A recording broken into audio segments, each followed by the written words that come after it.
Try them in here. Go ahead and record. You got it recording? All right, good deal. All right, hello and welcome to class. Hey, what I like to do tonight is work on some of our spinning kicks, okay? Like a spinning hook kick or a spinning side kick. Now, spinning kicks are cool, they're fun to do, and they look snazzy. Now, as far as a self-defense application, it's not something I would really use in a street situation, or if you're in a dangerous, threatening environment or somebody's trying to harm you, I wouldn't go there. But sparring, for techniques and line drills, we want to be able to do those. Now, one reason we want to be able to do them, you say, well, why do we need to do them if you won't use them when somebody tries to attack you? You need to do them because, one, it helps you develop balance, power, speed, focus, control, and all the attributes you need to be a good martial artist. You got to be able to do those techniques. Now, height is not as important as technique, so we want to make sure we do good technique, all right? So, what I want to go over tonight with you is some of our drills for practicing your spinning hook kicks, okay? Or spinning side kicks, all right? Let's go over a couple of those together, all right? Preparatory stance, just like so. Yoy, bow. Very good. Now, first thing we're going to do, let's say we're doing our techniques up and down the room, and we get into a kibidachi, or horse riding stance. We're going to do our spinning hook kick from this position, all right? So, first thing I do is I come in, just like so. Now we change to a kibidachi. We always want to move our front leg, so we're going to move it over, put our hands up like so, all right? Now, if we're going to do our spinning hook kick, I'm going to come toward you. We're going to do our spinning hook kick with our rear leg, okay? So our hands are up. We're going to kibidachi, horse riding stance. We're going to turn backwards and do a hook kick. So a spinning hook kick is nothing but a hook kick with a spin on it, all right? So from here, you're going to take this leg, the rear leg, and what I always tell people to do in the beginning as they're learning this, is to do it on count, okay? So one, we're going to pick up this rear leg. So one, we just pick this up, okay? Now once you pick that leg up, you fix your foot. Two, you're going to spin around backwards, just like so, okay? Now, three, hook kick, and four, sit it down.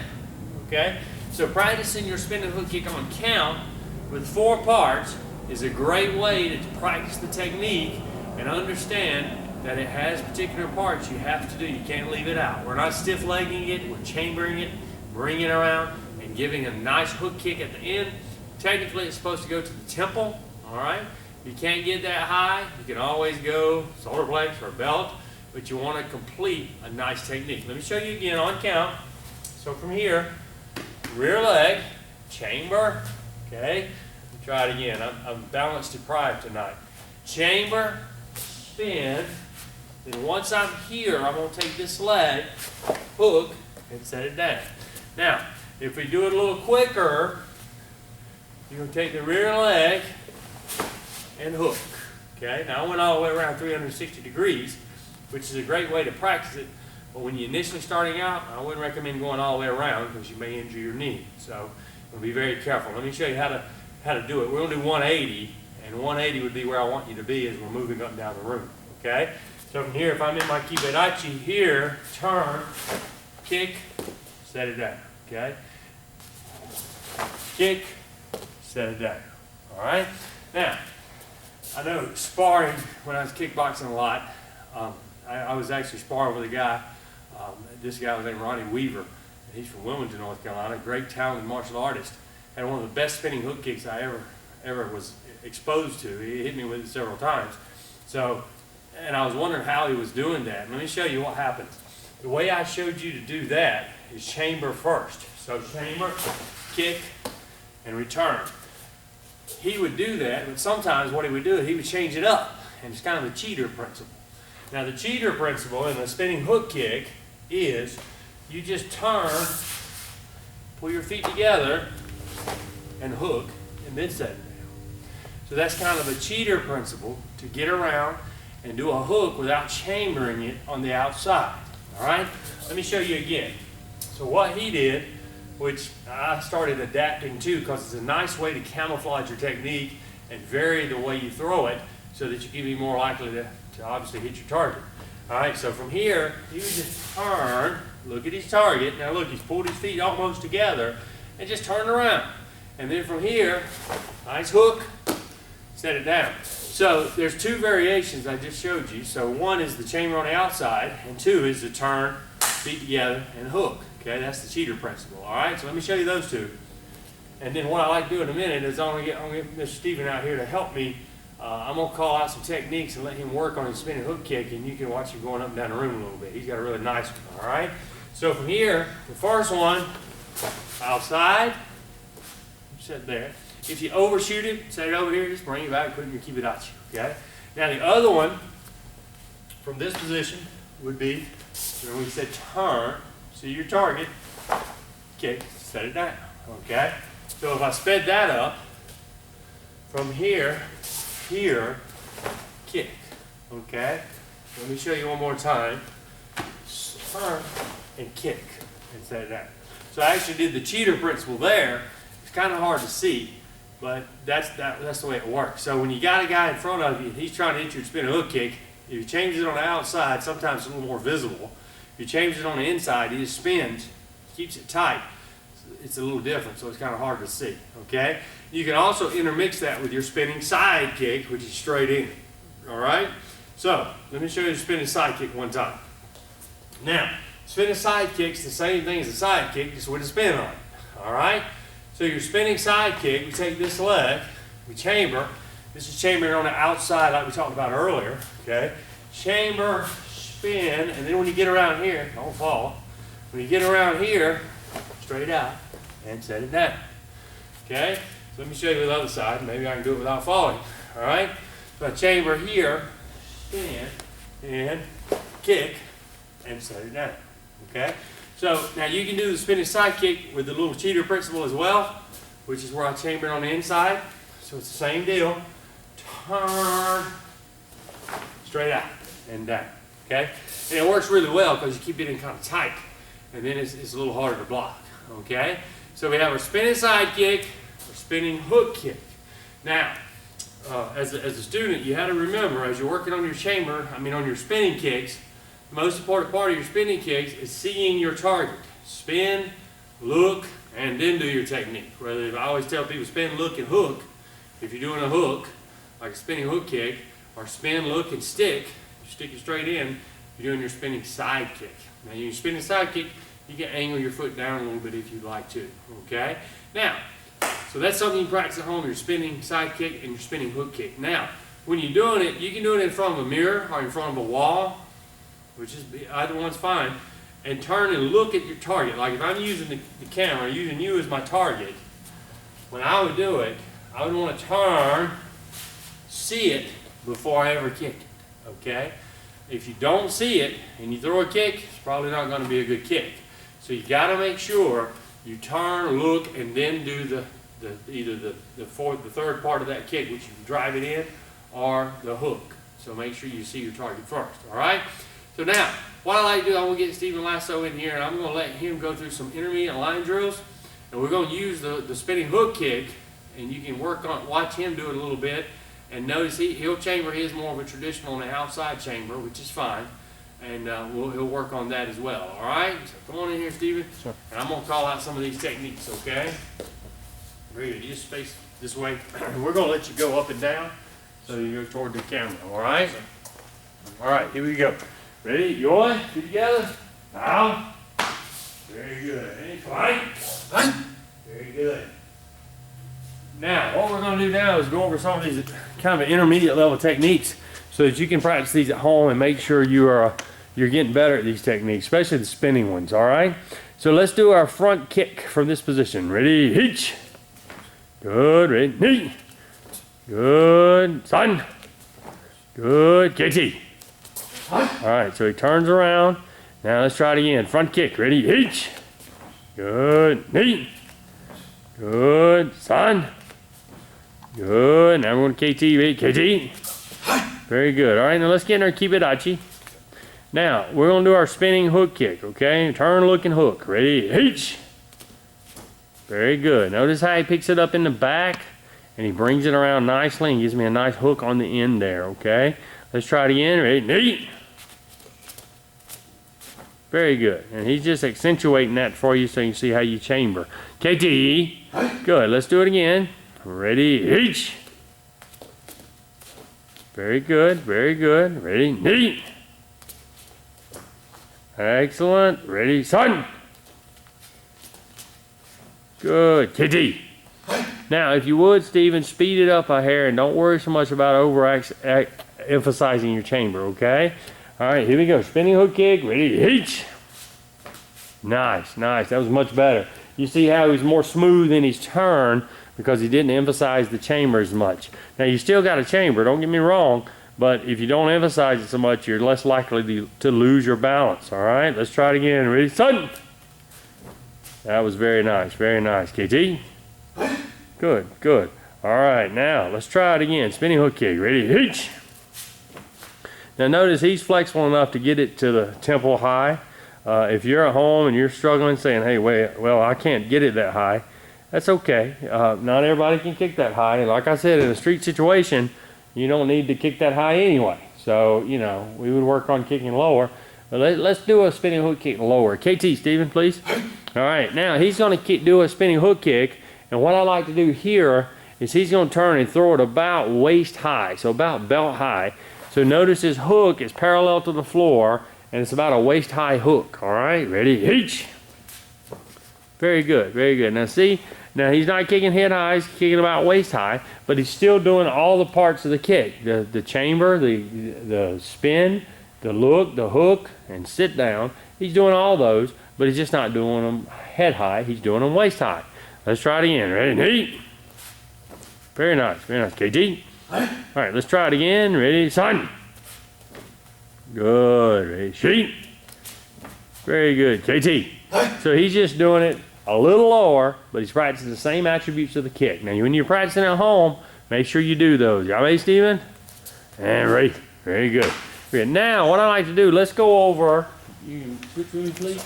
Let's go over spinning hook kick from a forward stance, from the Zenkuchidachi, okay? Because earlier I showed you the kick from a Kibidachi, from a horse riding stance. And obviously a horse riding stance is more like a sparring position or a fighting stance from here. So let's do it from a forward stance. Now there's a little half a step thing I have to show you here. So let's say we're doing our techniques, we're here, come on, it's like so. Now, but if your instructor calls out or if you want to practice your spinning hook kick from your forward stance, what you're going to do is do a half step turn, kind of getting what I call a pseudo kibidachi in order to execute your spinning hook kick. All right? So from here, step, just like so, spin, put back in your forward stance. Okay? Switch feet and I'll do the other side for you. So I actually like doing it from a forward stance a little more because you tend to get a little more torque, a little more rotation. All right, a little more pop. All right, so let's try. You're going to kick with your right leg.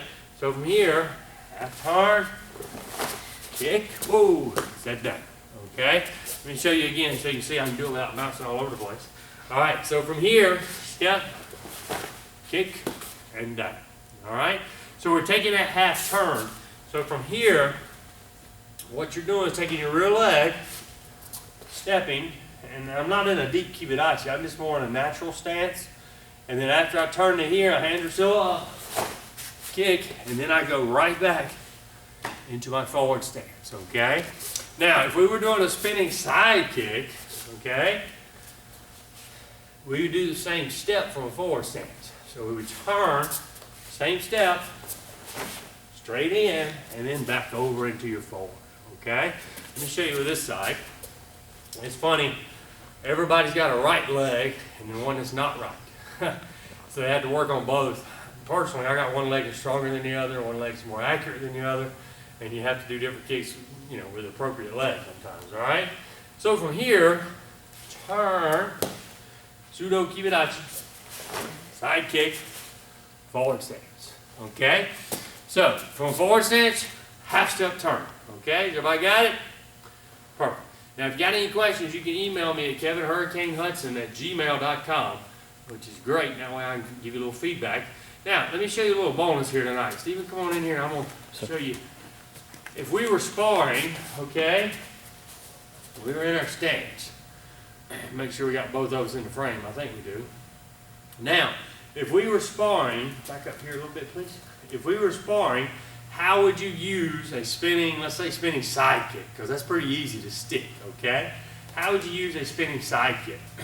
My preferential way to do it is off of a technique that he's throwing at me, because he's concerned about hitting me. So what I want to do is, once he's concerned about hitting me, maybe with a jab or something, and he's really extending this, or maybe he's coming with this 2 straight across, then I want to fade back and give him something in return as he's coming forward. So that way the impact is double. Okay? So let's say we're sparring and he shoots this straight right hand. I'm gonna fade back, okay? And if he's throwing this to my head and I fade back, see, if I'm standing here, he's hitting, okay? But if I fade back, then I got some room, boom, and I can turn sticking in his belly, okay? Watch again. So as he throws that right hand, I fade, boom, up into the belly. And usually when I'm sparring, I try to aim it about belt high, and I like to angle my foot down a hair. That way my heel drives more up into his midsection, his abdominal cavity, causes a little more damage, knocks the breath out of him a little easier, okay? All right, so when he throws that right hand, boom, just like so, okay? Works really, really good, all right? Let me show you from the other side. If we turn this way, okay, turn the other way. And we're in our southpaw stance. We're left-handed here. So if he throws his left hand at me, remember, I'm gonna fade back, turn, boom, up into the belly, okay? And that gives him, that's my counter to him throwing that straight left hand, okay? So watch again. He throws it, now back up one time. All right, now if he throws it, I want to shift back, boom, up in the belly, okay? Now the great thing about it, if I hit him in the floating rib, soft section over here, it's still going to cause a lot of damage. If I get over in the middle, I'm still going to cause enough damage. He'll leave me alone. The problem with this, anytime you spin, you risk missing or something going wrong. You got your back to a guy, then you're in a bad fix, okay? If you're in a ring kickboxing, he's gonna push you into a corner, and once you get turned around, he's gonna feed you a straight right hand. So you got to be very careful about spinning. You have to be either really fast, or you have to have a really good timing. All right. Now, let's say our spinning hook kick would work the same way. However, I like to throw a spinning hook kick more off of a kick from him, because it's a little easier to get up head high. All right. So if we're sparring here, and let's say he throws a lead leg round kick to my belly, boom. This is a great time to spin, block, and throw my hook kick all at the same time, okay? So what I like for you to do is just duck after you throw this round kick, okay? I'm gonna do it slow so we can see how this works. He throws a kick, boom, boom. And I turn and I whack him with my spinning hook kick. Works really good. Notice as he kicks, boom, I'm blocking, do it again, and I'm turning. Now what you have to make sure of, you don't have a really, really hard kicker here. You know, he's not necessarily trying to break my arms with that round kick. He's just trying to, you know, get a nice pop in there in my belly and kind of loosen me up so I can feed this straight right hand in, okay? One thing I learned in kickboxing is you don't have to throw everything hard as you can, okay? Because, you know, if I throw everything hard as I can, one, I'm going to be very tired very quick, and two, he's going to wear himself out, and you're not going to have any power when it's time. So what I like to do is fill him out, get some good pop going on, hit him with something repetitively, get him thinking, and then feed him something really strong and put him to sleep. Okay, so that's kind of where we're headed with this thing, all right? So our spinning hook kick would be, he throws it, boom, bam, just like so. That gives me something to hit him with. Do it again. I block, bam, just like so. Now obviously he's ducking because I don't want to hit him. Hard to control a spinning kick, you know, it really is, unless you're back and just miss it. All right? Now, so remember when he throws that round kick, boom, you're blocking and turning all at the same time. And for distance, when I'm doing this drill and he's ducking, I'm pulling this foot back in order to take up a little more space so I don't get too close to him. All right? Some people that when they do this, throw that round kick in, they step forward here. And then when they spin, you know, they do straight, whether they're doing straight or hook, it's the same, they just stand there and do a straight. So throw the round kick, they step forward here, boom, straight up into there, and it works really good. A couple of my friends, I know Ronnie Copeland, a guy I used to spar with, he's world champion. He would do that. You throw a round kick and he'd take that little step, bam, and he'd drive it straight into your belly, okay? Let me show you that spinning hook kick on this side. If he does that round kick here, go ahead, I'm blocking and I'm turning and throwing my spinning hook kick here. So he's going to duck in order for me not to hit him, okay? So he throws that round kick, boom, boom, just like so, okay? Let's watch again. And this way, and if you don't have a partner, you do this in a mirror. You can do it against a wall, or you can do it just standing in the air. But just think in your head, okay, block the kick. And when I block the kick, I like to turn one backhand toward me, front hand out. Okay, this way I distribute the energy across both arms. If I'm lucky enough to hit both arms. But then again, like I said, I'm not dealing with a real killer kicker here. If he's throwing that kick to take me out and break both my arms, then I'm going to have to sit down and shift my weight, cuff it up, and really get strong. But if he's just popping because I know he's trying to plan something else, then I can catch it on one arm and I'll probably be okay. All right? So let's watch again. He throws that round kick, block, bam, straight across, just like so. And anytime I'm aiming at the head with a kick, I kick to the neck region, because if he moves his head over, I can still hit him in the temple or neck area or ear area. If I kick up here toward his temple and he moves his head over, I'm going to miss it, okay? So you always want to aim to the neck region, okay? If you kick somebody in the neck, it kind of stops everything, all right? So, any questions? If you do, email me at kevinhurricanehudson@gmail.com. And now you understand your spinning kicks. And the way to practice those is from a kibidachi, from a forward stance, zenkutsudachi, and then with a partner like he and I were doing. Now, it's always beneficial to get a target and let somebody, kick at a target. What you can do, let me show you how to do this. If he's facing me, I can use him as a target, but I'm not hitting him. I'm just using him as a target. Back up just a half a step. Okay, this way where I think we're both in the frame here. So what I can do is I can turn here and say, okay, I'm going to use my spinning hook kick. I'm going to come across his eyes, okay? That's my target, okay? So from here, I'm going to turn right across his eyes. That way I know where I would hit. And to get there, I would have stepped forward 6 inches. And then my temple would have hit him right there, okay? But I know, as a martial artist, I don't have to be close. I know the distance, my legs, okay? Distance is one of the most important things you can learn as a martial artist, okay? So from here, let's watch again. Eyes, right across, okay? Now, if I'm doing the other side here, I'm not good with my left leg. I'm right hitting. So I'm only hitting one person today, All right, so watch. Eyes, same thing, okay? So, does everybody understand? You can practice with a partner. If you don't have a partner to stand there, or somebody that's not willing to take that risk, get in front of the wall, or get in front of the mirror, and do the same thing. When I used training, I sometimes get in front of a mirror, and I do my kicks eye level, chin level, neck level, solar plex, belt level, groin, knee level, inside, outside, thigh level. So I have a lot of levels I can work my kicks. Okay, does that make sense? All right, excellent. Listen, thank you for coming tonight. I hope you learned something. I know Lasso was a good target to hit at. He did really good on his spinning kicks. So if you have any questions, feel free to email me, kevinhurricanehudson@gmail.com, and we'll work you and get you toward your black belt. Right? Thank you. You have a great night. All right, very good.